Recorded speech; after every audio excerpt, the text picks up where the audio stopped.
लोकतंत्र में सरकार के बनाए गए नियमों से ही जनता को चलना होता है।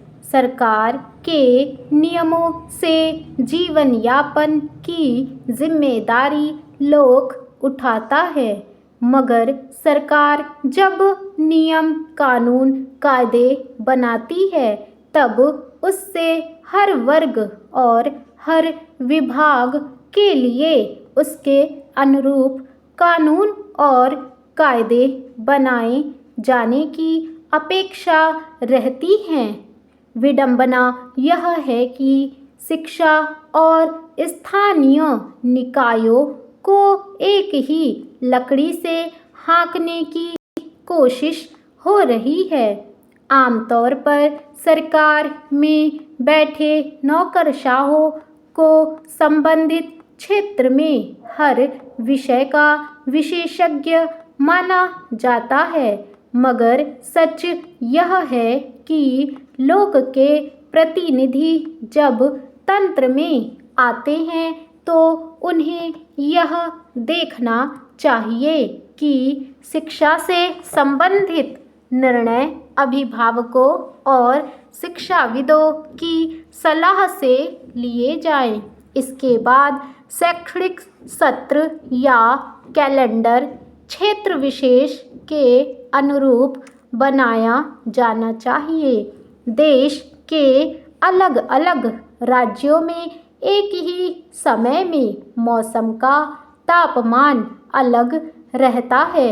वहाँ के मौसम को देखते हुए ही क्षेत्र विशेष में छुट्टियों का फार्मूला तय किए जाने की ज़रूरत है।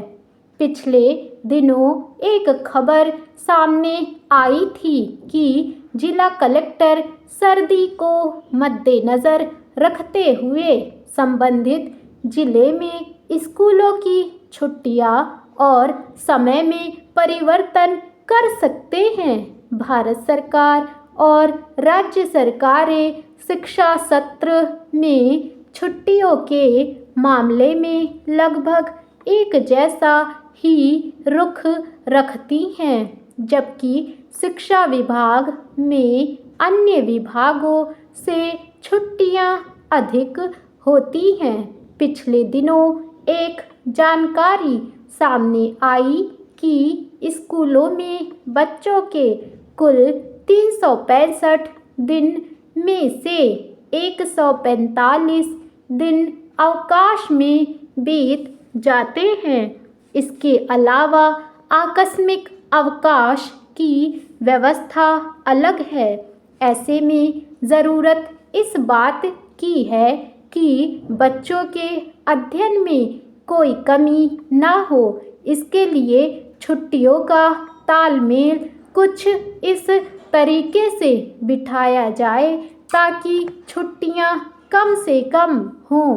दरअसल एक विचार यह भी रहा है कि इतने अधिक दिन स्कूल बंद रहने से बच्चों के भीतर सीखने और शिक्षण के बाकी स्तर की नींव कमज़ोर हो जाती है। इस सिरे से देखें तो अगर पढ़ाई लिखाई के मामले में बच्चों की नींव कमज़ोर होगी तो इसका सीधा असर देश के भविष्य पर पड़ेगा। इसके अलावा अलग अलग कारणों से जिस तरह स्कूलों में बार बार छुट्टियां या नियमित कक्षाएं बाधित होती हैं, शिक्षकों को अन्य कार्यों में लगाया जाता है, उससे बच्चों की पढ़ाई बाधित होती हैं।